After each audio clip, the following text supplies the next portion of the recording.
Whoa, Jim, slow down. What are you doing? I'm moving into my new base. Yeah, but shouldn't you hire a van or something? Well, there's no need. I've got this new compact machine that stores everything in one block. Jim, you just stored an entire tree in it. That makes no sense. Yeah, it's part of my new base. Oh, I'll need that too. Jim, you just put my whole entire family in your machine. Get your brand new compact machine today. Buy now while stocks last. Terms and conditions apply. So today, we need to completely move out of the lawn base. We said we were doing it last episode, and then last episode we actually set up the island that we're going to be building onto. We've got enough resources and resource production that we can actually start moving and building something brand new. So what are we building, you might ask? I'll show you in a little minute, but I went for a SOLARPUNK sort of favela shantytown style build. It's a bit of a weird design, but I think it'll actually work in the modded Minecraft scene because it's made out of small modules which can be kind of pieced together and added to. One of the things I've always found with modded Minecraft is it's really difficult to make a building that looks good and fits in with all of the machines and contraptions that you've got going in your world. Because you can make a really cool small house, but then you now need to fit in an occultism 21x21 ritual or some crazy GregTech contraption. And don't get me wrong, they look cool, but if you're not building in that kind of futuristic sci-fi style, it doesn't really look right. And so I've got a solution for that, and I'm going to show it this episode. My solution for that is to just stuff everything into a compact machine. Now, we got a nether star a couple of episodes ago, so the first thing I want to do is craft up this, and I'll show you what a compact machine Soren looks like. There are loads of different variations of these compact machines, ranging from tiny to small, all the way up to giant, colossal, etc. And they're all pretty big. The farming one has even more space, but instead of vertically spaced, this one's a lot more horizontal, with the main idea being that you're going to use it for farming. However, the biggest and the best one is the Soren compact machine. It requires a nether star, which is the hardest part of this recipe, and so now we'll get to crafting it. So I've crafted up the personal shrinking device. This is what we're going to be using to actually access and go inside of one of the compact machines. And then we've got the compact machine itself. If I now place this down anywhere in the world and right click it with the personal shrinking device, I will go inside that compact machine. And so I wasn't kidding when I said this is a huge space. Check this out. It does look a little bit strange with the shaders. For some reason it turns the top green, but this is a massive space that we can do a lot of building. You can also shift right click to set your entry point to this. So now whenever I come back into the compact machine, I will spawn in that location there. And like I said, this is absolutely huge. We are not going to be using all of this space, but it's good to have in the meantime for a miniature storage area where we can slowly move items back and forth between our two builds. And as an example, I'm just going to be placing out some blocks here just to show you something else about this. If I now right click my personal shrinking device again, I will now leave this compact machine, or I can use /home, it doesn't matter. But if I had a lot of these compact machines, I can right click them and see a miniaturized GUI of what's actually going on. So you can see that little build that I've made over here now appears on that menu screen. So I can track which one I'm actually in. And if you also have your personal shrinking device on you, you'll see this icon here, and that just allows you to click the button to go into the compact machine. The useful part about it is I can now break my compact machine and move over somewhere else. And if I place down my compact machine, it's still the same compact machine that I had before. I can go back into it and all of my stuff is still in here. So you can see what I mean about temporarily moving everything that we've got in our base over into that compact machine, because now we've got a miniaturized storage to store the entirety of our base, that in a slow time we can now move our stuff into the new build. So now onto the big question, what does the base look like? And I think it's just easier if I show you. So to give you the rundown, I built this in creative on the island itself, and using World Edit and Axiom, I've now cut out the building so I can just paste it in as a schematic. So I'll try and position this now to show you what it's supposed to look like, and then I'll come back to you. So this is the build that I have now made. It is a SOLARPUNK house. There's a little solar panel on the side just to show that. It's got quite a lot of floor space in the building itself. We've got a whole main floor at the bottom, we've got another floor at the top, and then we've got this massive funnel at the back that I haven't actually done anything with. I needed some ideas for it. I thought maybe to stick a foundry in there, but it's a little bit too big for that. But I think it's always fun to have something completely unfinished in a build so you can work on it later. I didn't want to have the whole build just completely pasted in like that, and then we could ignore it for the rest of the time. I think I'm going to give you a proper tour once it's been pasted into the world, but I'm really liking how this looks right now, and I think it does fit the theme of the island, especially with the color palette that I chose. So without further ado, let's go into the schematic cannon and see how many resources are required for this build. I have a feeling it's going to be a lot. Material checklist, pop that in, and let's see what that's going to cost. Oh boy, 16 whole pages of resources. That is an expensive build. Luckily, most of the other blocks don't tend to require more than a stack, but stuff like acacia planks, stuff that I'm using to actually build the main part of the base, yeah, there's going to be a lot of usage of those. But honestly, I don't think that's too bad. I'm going to now work on getting those materials from our base, because the last thing I want to do is bore you by sifting through every single item in my chest. But I will come back to you if there's anything useful or a tip and trick that I have, or a way of generating a resource that I've not shown just yet. So rebuilding the vault that we used last episode to make the island, I now started filling it in with items from the clipboard into my inventory and then right-clicking that item hatch. The whole process took about 3 hours in total. But there were some interesting little tips and tricks that I found out during this that made the process a lot easier. One of the next big blocks of items that I require is blue terracotta. Now terracotta itself can be made from clay. I have that really cheaty recipe where you can just get a compressed dust block and right click it into an oak barrel and you will get clay in that compressed version as well. And I can then uncompress that into regular blocks of clay, which makes this so much easier. I don't have to make clay for hours. Okay, so we're 11 out of 16. That's more than a quarter of the way there. And a lot of this is maybe just the one-off items like alchemy bench, anvil, etc. So I don't think this will take too much longer, I'm hoping at least. Another one of my favourite items to get is actually the quartz, and that's because we can compress it up like so into our 3x times, crush that down with our hammer to get to sand, and then if we remove our lens of the miner and throw both of our sand blocks in there and just shoot it, we end up getting soul sand from it, and then washing the soul sand gives us the quartz that we need. Perfect. Now that is a load of quartz. We need over 11 stacks of quartz, so that is definitely going to have to be used a few more times. So it was back to collecting the rest of the items.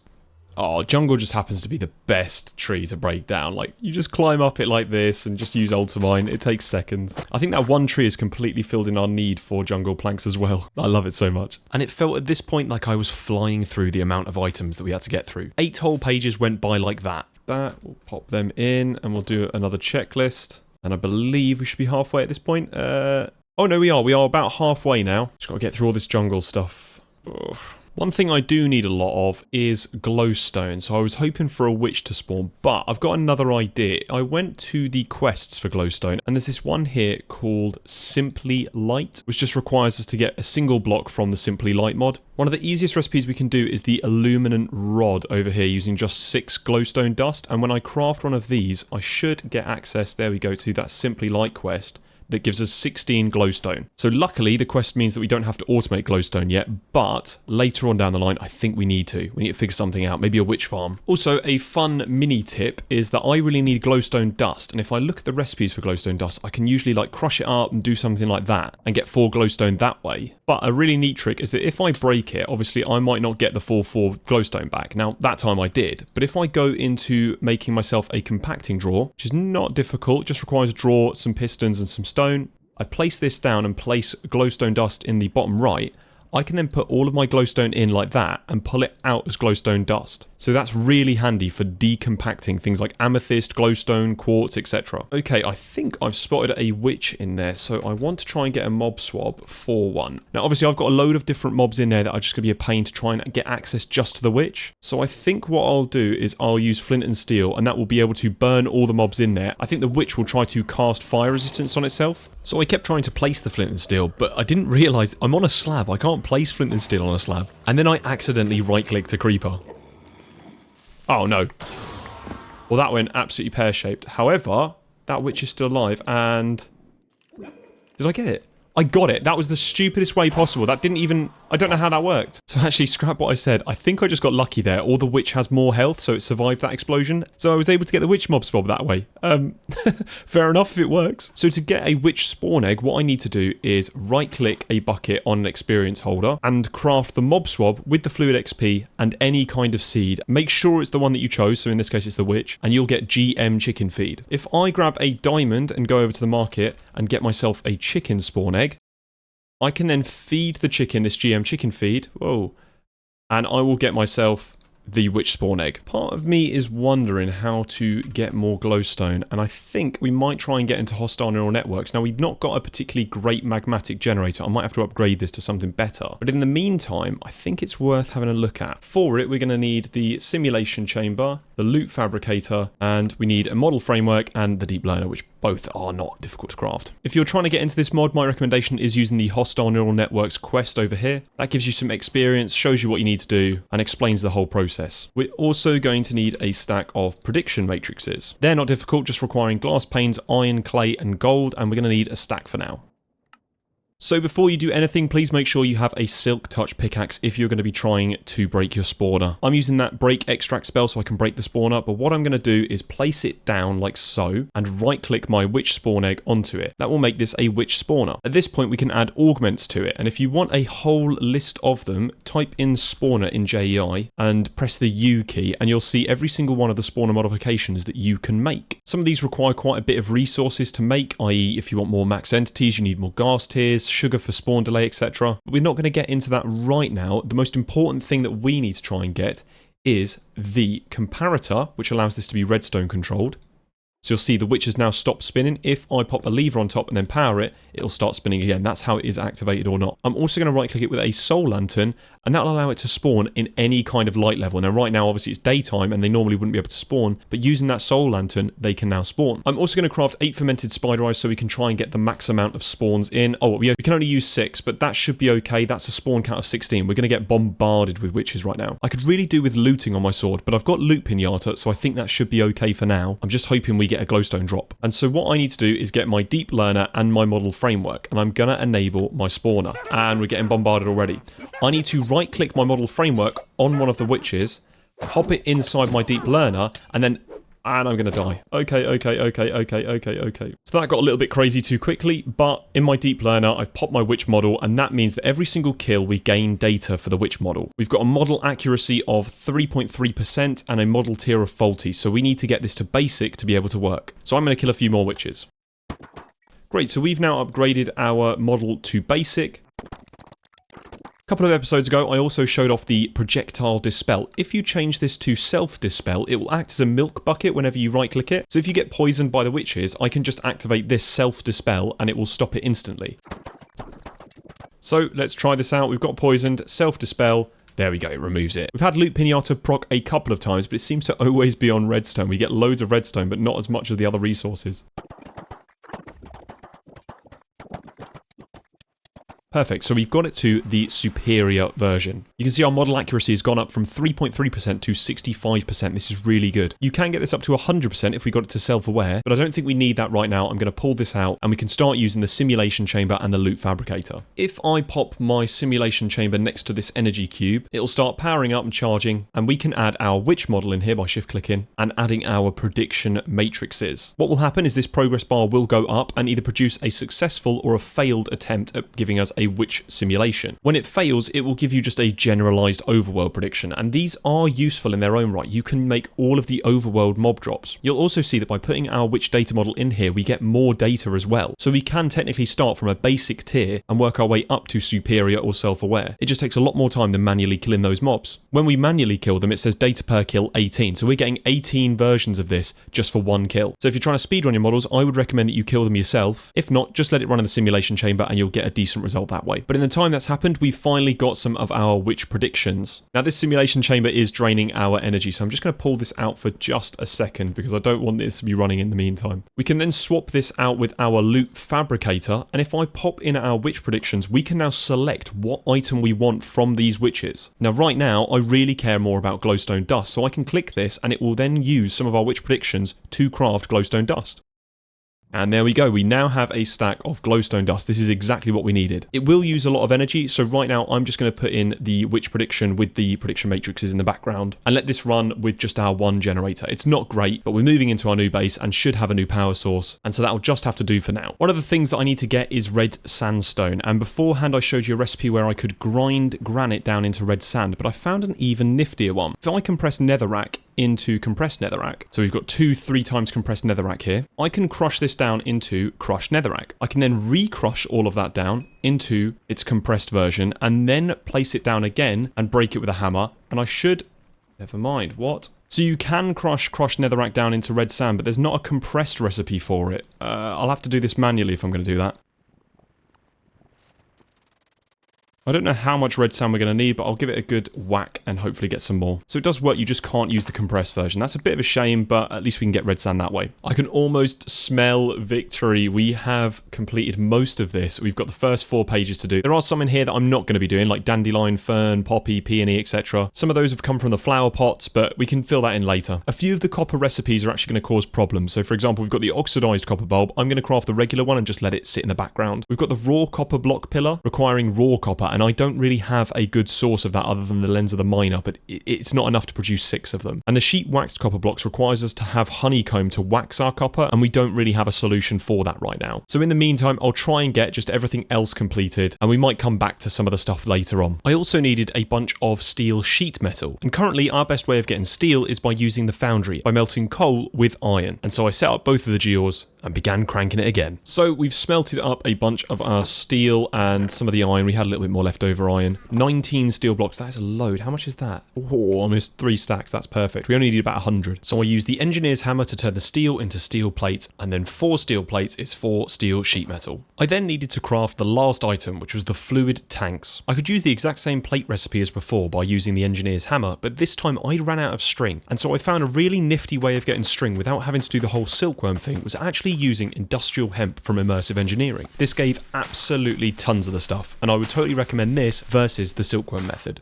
Oh, whoa, that is so much better than that's so much better than getting the silkworms. We should have totally done that. Look at that. Look how much string you can get. Okay, pop that away. Moment of truth. I believe that should be everything. Okay, wow, we are done. Ignore all of the grass, poppies, etc. That is now completed. We can now paste in our awesome build. Getting all those materials probably took about 3 hours in total. I cut out a lot of the big bits, but yeah, that was brutal. The good thing is we should now just be able to paste it in, and we've got a load of time stored in our bottle. I did have it in my backpack for a while, and it doesn't actually accumulate any time if you've got it there. So just be aware, you have to have this in your hotbar or your inventory slots. I'm not entirely sure what settings I want here. I think the replace solid with any is good, and obviously I'm going to want the skip missing blocks section. I believe we're good to go, so I'm going to press play and we'll see how it goes. There we go. It's beginning now. It's slowly building it. Whoa, that tank looks really weird. Let's speed this up with the time in a bottle. Okay, I just turned down that sound in editing. That was the most loud, ear-piercing sound, having the schematic cannon going off like 20 times in a tick. Whoa, that is building it quickly. I was not expecting those speeds. That is awesome. Has it finished? It's finished. I didn't hear the ding. Oh, wow. Okay, this is fully complete then. Right, let's zoom over and have a look. I am loving this build. I need to extend this platform. But yep, this is looking really cool. And I've just noticed something.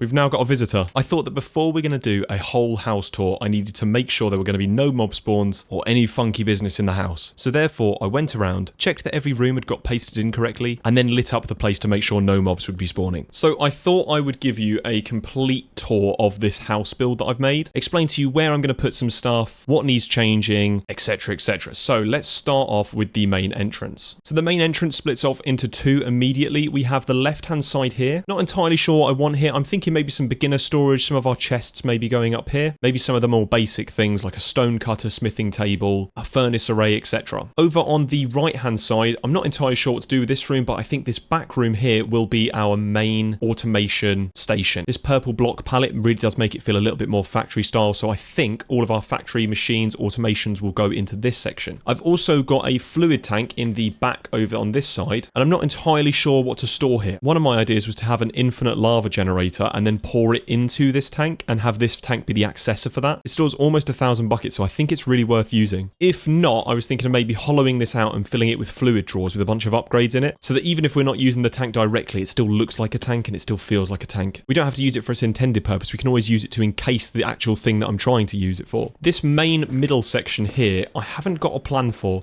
I spoke about it briefly. It's just a big smokestack at the moment. I didn't even texture or design anything in it, so this is just a bit of an eyesore right now. But if you've got any recommendations, I did think about putting a foundry there. If you've got anything else that could go there, I always love hearing your suggestions, so if you've got an idea for that, let me know. Right now, I haven't made a staircase up to the second floor, which is a bit goofy. I was thinking of maybe using this room and having a staircase into here, or maybe using this room and having a staircase upwards. It is currently accessible via a little exit hatch that I've made outside. I made ladder space where you can access the back door here, and we can open this garage door, and you've now got the top floor. Most of these places don't actually have plans, so if you've got any ideas, let me know. This is quite a small room, so I don't think anything will be done here. And same with here. We could just add some cool interior decorating. There's also tons of little secret hidden rooms. This is another small hidden room here. No purpose, it just looks cool. And a little balcony on the outside, which has some copper coils there in the corner that I just made to look like it's a battery storage. I don't know whether you saw, but I connected up the fluid tank with what looks like wire. I'm using this sheet metal as if it's a wire. I don't entirely know. I thought of the idea of making this a steam or a solar boiler. And so I hooked it up with sheet metal to kind of give this appearance that it's got wire. Inside these trapdoors, I wanted to give the appearance this is rusted a little bit, where some of the wire insulator has come off. I wanted to put some copper blocks here, and I don't really have enough, so right now I'm trying out copper casings. I think they work all right. There is a bit of that stripped feel, but I do think a copper block would look so much better in that spot. But that's the purpose of this build. I don't want this to just be a paste and play. I do want this to be a build that we live in and we actually expand and build upon. So it's not going to be perfect for the first episode. Moving out from our cubby room, we can use this balcony over here to get access to the next part of our house. No plan for this room either, but it's got a little balcony access port around here. And then we get access to the outside. There's nothing here either. But I showed it off briefly. If I go to that second floor, there's a ladder over here. And also that first ladder does extend up to this platform here, which gives me access to this room, which is connected to that room with the cubby room as well. So all of the rooms try to connect to each other. That's what I tried to do when I was building this house. I do love the idea of having to wind around the whole building to try and get up. Now, obviously, when we have creative flight, that's not going to matter.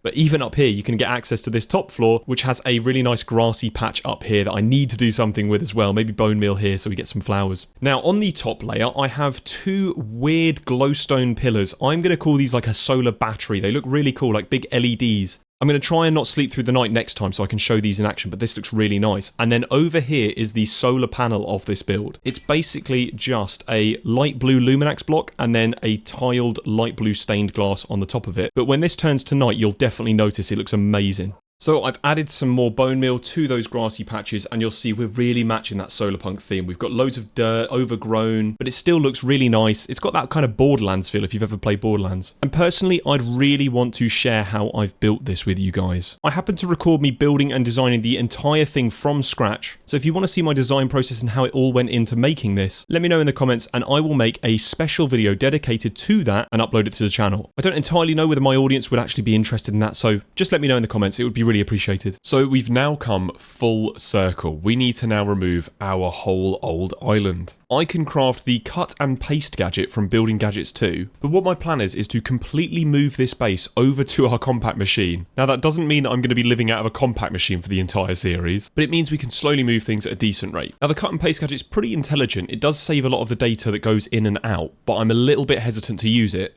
for something like the chests. There's a few items here that I really just cannot afford to lose, mainly the chest storage. Everything else, if it didn't paste correctly, I wouldn't have too much of a problem. A lot of the things do paste correctly, they just might need an update. For example, I don't entirely know how this pipe setup here is going to paste, but we'll give it a go. But for now, let's move our storage, because that's going to be the most important one. What we're going to need for that is some packing tape from sophisticated storage. We could use a cardboard box from Mechanism, but the packing tape is used for sophisticated storage. And in fact, I didn't realise it, but there's also this super packing tape that requires 4. I might just craft that. Great, so what I can do now is just right-click over my oak diamond chests, and that will pack them up.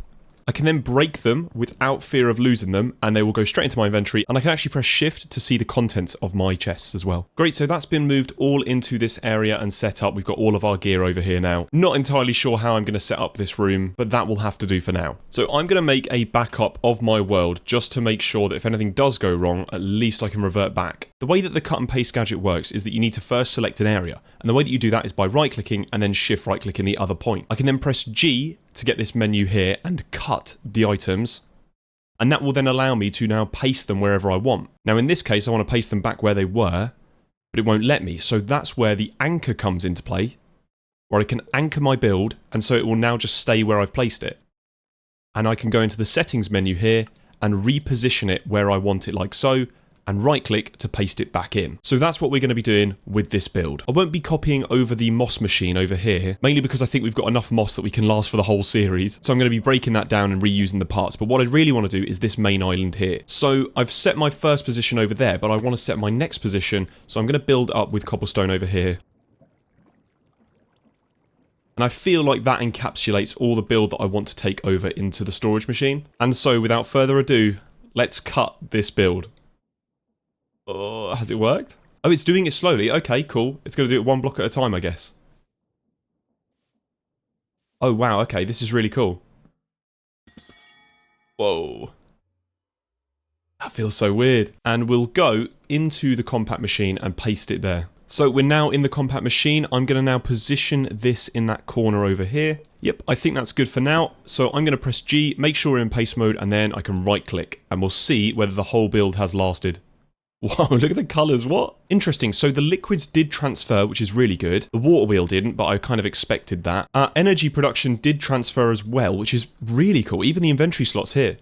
And our laser works just as expected. The pipes didn't transfer, that's interesting. And I totally forgot I was supposed to break this and take this with me, but luckily, all of our experience is still here, so we've still got our 100 levels. Even our tablet of containment is still running. I don't know how, this is so cool. So this is perfect. I can now move all of our stuff slowly off camera, so that next episode, things are looking great, and we can move into our brand new house. I then tore down the rest of the island, including the moss generator farm that I made earlier. Again, if you want to build that farm, I've put the schematic in my Discord, so feel free to join down below and get that schematic file. But I broke everything down on that main island, including the leftover pipes and some of the leftover drawers as well. So I've cleared out the old base. I still need to remove the mob farm, that will take a couple of minutes. But one thing I do want to talk about is the fact that we've got access to the nether and the end here. I want to test something that I'm not entirely sure would work, but I feel like I have to give it a go. I've got the cut and paste gadget here, and I want to see if I can cut and paste the end portal. But before I do that, just to make sure we don't lose access to the end, I'm going to try and get myself a couple of waystones. I'll set one up just outside my home. I want to make a proper shrine to it, but we'll just call this one home.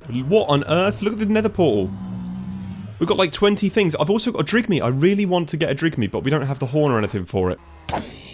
Oh, I hate you doing that. And so I set up my waystones for the nether and the end. So moment of truth, can we cut and paste the end portal?